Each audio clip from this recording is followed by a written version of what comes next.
سوال ہے کہ کسی اسکالر کا منہج کلیئر ہونا کتنا ضروری ہے ان سے علم لینے سے پہلے؟ شیخ آئے تو نیا سوال سے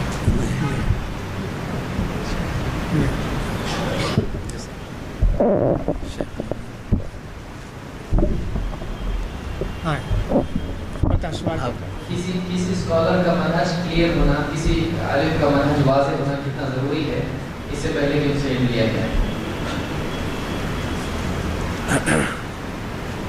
السلام علیکم ورحمۃ اللہ وبرکاتہ. بسم اللہ الحمدللہ والصلاة والسلام علی رسول اللہ اما بعد. یہ سوال جو کسی بھی شخص سے علم لینے سے پہلے اس کے منہج کے بارے میں جانکاری کے حوالے سے جو کیا گیا ہے، یہ اہم ترین سوالات میں سے ایک ہے. در حقیقت اللہ رب العالمین نے ہم لوگوں کو پابند کیا ہے کہ ہم علم صرف ان لوگوں سے لیں جس کے ایمان اور جس کے عمل پر ہمیں اطمینان ہو سکے.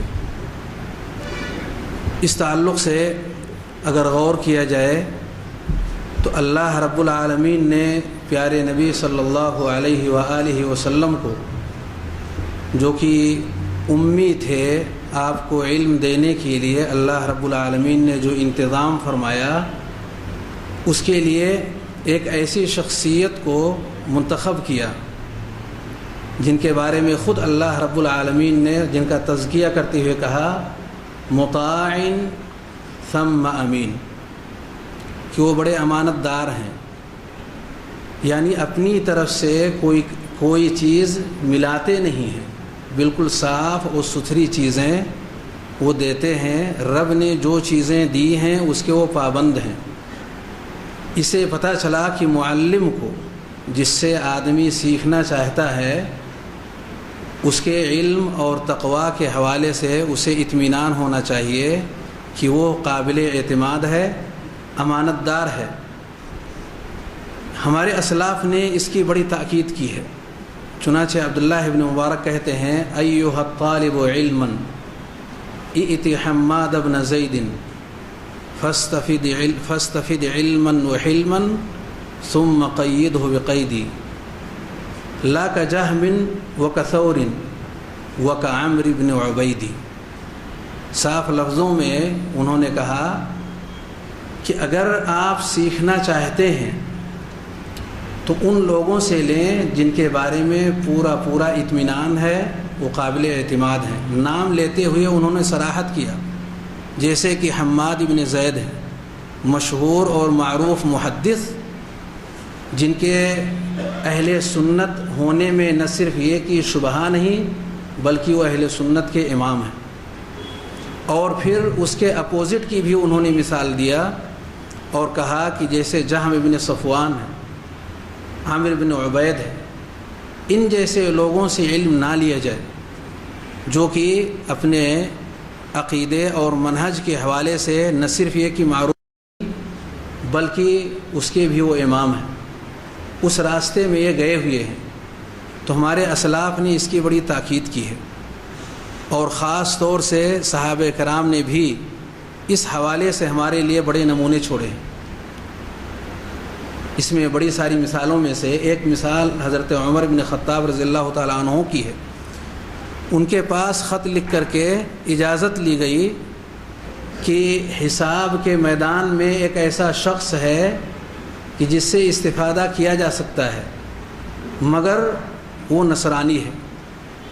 تو اس کے جواب میں عمر بن خطاب رضی اللہ تعالیٰ عنہ نے لکھا مات النصرانی والسلام، نصرانی مر گیا، اللہ پر سلامتی ہو.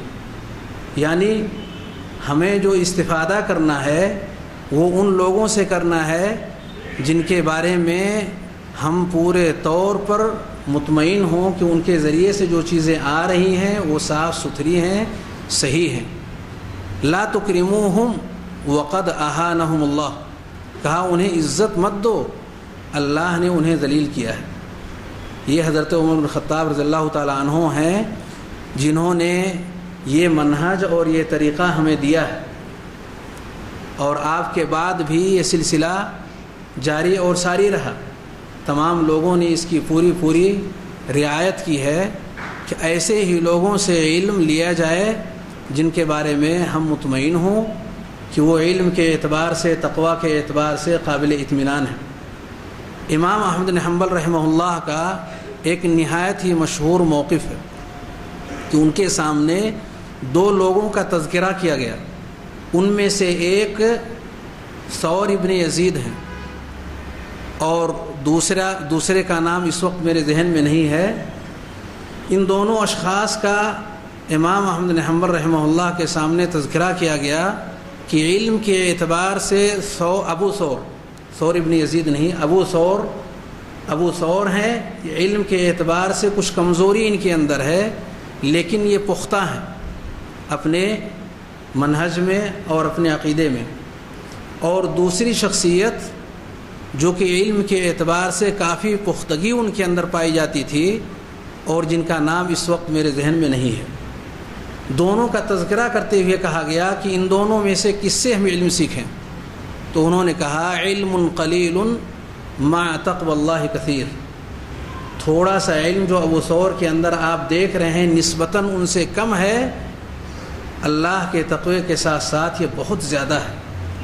اس لیے اگر ہمیں صاف ستھری چیزیں تھوڑی ہی صحیح اگر ملتی ہیں، الحمدللہ وہ ہمارے لیے مفید ہیں، نفع بخش ہیں، ہماری عبادات میں، عقائد میں، معاملات میں ہر جگہ وہ فائدہ دیں گی۔ اس لیے ایسی ہی چیزوں کی طرف ہمیں پورا دھیان دینا چاہیے، چاہے اس کا تعلق کتابوں سے ہو، کیسٹوں سے ہو، تقریروں سے ہو، یا جن چیزوں سے بھی ہو۔